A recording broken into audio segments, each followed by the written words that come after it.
4 জুলাই 1902 সাল স্বামীজি বিকেলবেলায় বেড়াতে গেলেন। যখন যাচ্ছেন স্বামী প্রেমানন্দজির সঙ্গে, তখন স্বামী আত্মানন্দজি, শুকুল মহারাজ তারা বসে চা খাচ্ছেন এবং গল্প করছেন। স্বামীজি তাদের কাছ থেকে চা নিলেন, চাটা খেলেন এবং এঁটো কাপটা শুকুল মহারাজ এসে নিয়ে গেলেন। স্বামীজি সেদিন খোশ মেজাজে আছেন, দুপুরবেলায় ব্রহ্মচারীদের ক্লাস নিয়েছেন, বেরিয়ে ফিরলেন, তারপর জব করলেন।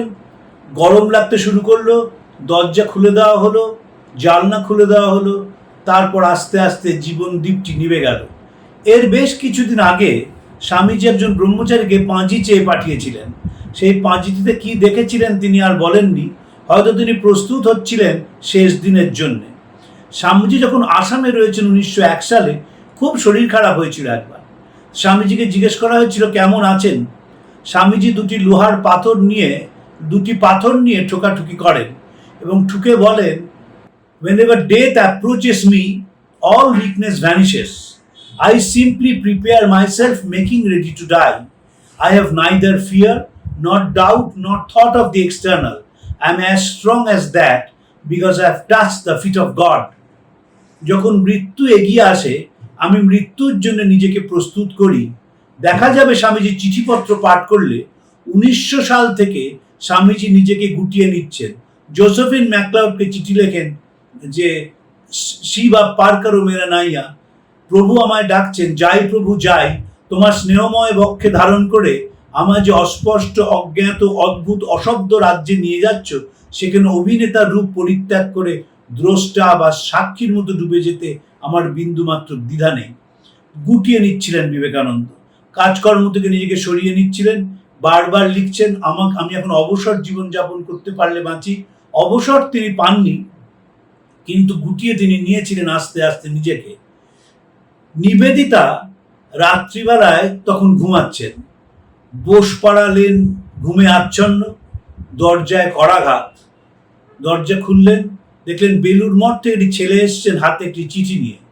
চিঠিটি লিখেছেন স্বামী Saradanandaji. He is no more. He went to bed at 9 p.m, never to rise again. 9টার সময় শুতে গেলেন স্বামীজি, আর উঠলেন না।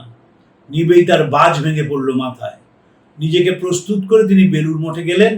গিয়ে দেখলেন স্বামীজি নিজের ঘরে শুয়ে রয়েছেন, এমনভাবে শুয়ে আছেন যেন নিশ্চিন্তে ঘুমাচ্ছেন। 3 নম্বর গৌরমোহন মুখার্জি স্ট্রিটে কাকভোর তখন। বেলুর মঠের একটি ছেলে এলো, এসে জানালো স্বামীজির মৃত্যু সংবাদ। ভুবনেশ্বরী দেবী কেঁদে উঠলেন। কি হয়েছিল? বেশ তো, শরীরটা ভালো হয়ে উঠছিল কয়েকদিন। ভূপেন্দ্রনাথ দত্ত স্বামীজির কনিষ্ঠ ভ্রাতা পাশে ছিলেন। তিনি বললেন, বাবার যা ব্যারাম তাই হয়েছিল।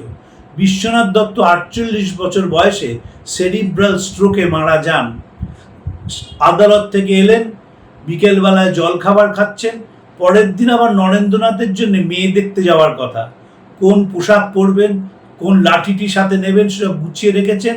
হঠাৎ শরীরটি খারাপ হতে লাগলো, কলকল করে ঘামছেন। ভুবনেশ্বরী দেবী হাওয়া করতে লাগলেন। তার কিছুক্ষণ পরেই বিশ্বনাথ ঝরে পড়লেন মৃত্যুর কোলে।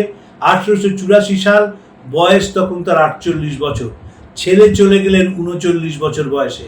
I shall never live to see 40. স্বামী রামকৃষ্ণানন্দজি তখন ম্যাড্রাসে। তিনি দেখলেন স্বামীজির সামনে দাঁড়িয়ে আছেন। Shashi, I simply spat my body out. শরীরটাকে থুতু করে ফেলে দিয়ে চলে যাচ্ছি। বেলুর মঠে পিনপতন, নিস্তব্ধতা। আকাশ ভেঙে পড়েছে সকলের ওপর। একটি অসাধারণ বই আছে চন্দ্রশেখর চট্টোপাধ্যায় স্বামীজির শেষ সময়ের ঘটনা নিয়ে লেখা। স্বামী শারদানন্দজি ওপরে উঠলেন, কয়েকটি যুবক সেখানে বসে আছেন। শারদানন্দজি বললেন যে, বাবা, আমাদের সব চলে গেছে, এবার তোমরা ধরাধরি করে ওকে দাহর ব্যবস্থা করো। শ্রীরামকৃষ্ণের কঙ্কালসার দেহর ছবি আমরা পাই। এতদিন রামকৃষ্ণ মিশন থেকে সেই ছবিটি ছাপানো হতো না, কিন্তু এখন বিভিন্ন জায়গায় সেই ছবিটি পাওয়া যাচ্ছে। তার মধ্যে নরেন্দ্রনাথ দাঁড়িয়ে রয়েছেন, মাস্টারমশাই মহেন্দ্রনাথ গুপ্ত দাঁড়িয়ে আছেন শ্রীরামকৃষ্ণের সন্তানেরা। কিন্তু স্বামীজি এমন অবস্থায় ছিল বেলুর মঠে যে স্বামীজির ছবি মৃত্যুর পর তোলা হয়নি, ডেথ সার্টিফিকেটও তখন আনা হয়নি। এমনই অবস্থা মঠের। সবাই ভেঙে পড়েছেন। সবাই জানতেন স্বামীজি চলে যাবেন। শরীরটা ভেঙে যাচ্ছিল বড় তাড়াতাড়ি। আনট্রিটেড ডায়াবেটিস, তখনও ডায়াবেটিসের কোনো চিকিৎসা কোনো ওষুধ বেরোয়নি। নানাভাবে স্বামীজিকে ডাক্তাররা দেখেছেন, ভারতবর্ষে দেখেছেন, বিদেশে দেখেছেন। দুবার হার্ট অ্যাটাক হলো, একটা চোখ নষ্ট হয়ে গেল, দুটো কিডনি চলে গেল। স্বামীজিকে একজন লিখে জানতে চাইলেন কেমন আছেন স্বামীজি। স্বামীজি উত্তর দিলেন, এত কাজ করতে হয় যে বুঝতে পারি না কেমন আছি, আর বুঝতেই যখন পারি না তখন ধরে নিতে হবে আমি ভালো আছি। শেষ দিনে স্বামীজির শরীর চলে যাওয়ার পর একে একে মঠে ভিড় হতে লাগলো। এখন যেমন বেলুড় মঠে প্রেসিডেন্ট মহারাজ বা অন্যান্য সন্ন্যাসীদের দেহত্যাগ করলে অসম্ভব ভিড় হয়, তখন তা নয়। যারা বেলুড় গ্রামে এসে পৌঁছলেন তারা সকলে স্বামীজিকে চিনতেন। ভুবনেশ্বরী দেবী এলেন ভূপেন্দ্রনাথের সঙ্গে এবং তার জামাইয়ের সঙ্গে, এসে কাঁদতে লাগলেন। নিবেদিতা এসে পৌঁছেছেন। নিবেদিতা অনুরোধ করলেন যুবকদের, যে গান স্বামীজি গাইতে পছন্দ করতেন সেই গান যদি একটু শোনানো যায়। তারা সেই গান কয়েকটি গাইতে লাগলো। ভূপেন্দ্রনাথ স্বামীজির মাকে নিয়ে কিছুক্ষণ পর চলে গেলেন, কারণ ছেলের সৎকার মার দেখতে নেই।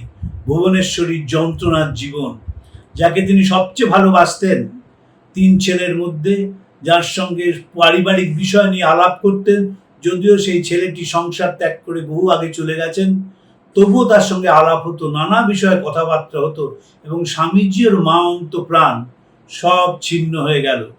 চলে গেলেন স্বামীজি রামকৃষ্ণ লোকে, রেখে গেলেন তার এক বিরাট লিগেসি। বেলুড় মঠ তখন কিং কর্তব্য বিমূঢ়, কে কি করবেন জানে না। স্বামী ব্রহ্মানন্দজি এবং স্বামী শারদানন্দজি তারা কলকাতায় ছিলেন। খবর পেয়েই তারা বেলুড় মঠে ছুটলেন, এবং স্বামী ব্রহ্মানন্দজি স্বামীজির গতপ্রাণ দেহের উপর পড়ে হু হু করে কাঁদতে লাগলেন, আমার বিবেক, আমার বিবেকানন্দ কোথায় গেলি। সকলের আপনজন ছিলেন নরেন্দ্রনাথ, তাকে ঘিরেই বেলুড় মঠের সব আনন্দ, তাকে ঘিরেই বেলুড় মঠের সব কর্মকাণ্ড, তাকে ঘিরেই বেলুড় মঠ আবর্তিত হচ্ছিল। নতুন পথের দিশা দেখাচ্ছিলেন স্বামীজি। সেই সময় চলে গেলেন। স্টেটসম্যান কাগজ তার মৃত্যু সংবাদ 2 দিন পরে প্রকাশ করলো, এবং সেখানে লিখলো যে একটা রোবাস্ট লুকিং ইয়াং ম্যান, তিনি বড় তাড়াতাড়ি চলে গেলেন। 39টা কোনো বছরই না, কিন্তু বিবেকানন্দ চলে গেলেন 4 জুলাই।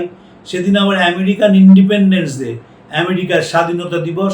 কাশ্মীরে বসে আমেরিকার স্বাধীনতা দিবসে কবিতা লিখেছিলেন বিবেকানন্দ।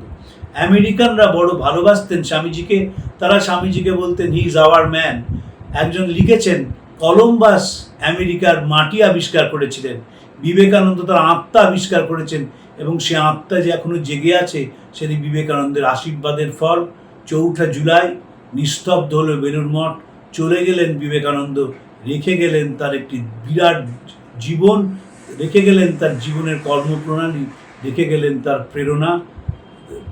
যুবকদের বললেন, আমি কোনোদিন কর্ম থেকে ক্ষান্ত হব না, যতদিন না পৃথিবীর মানুষ ঈশ্বরের সঙ্গে একত্ব অনুভব করছে, ততদিন আমি সর্বত্র মানুষের মনে প্রেরণা যোগাইতে থাকবো।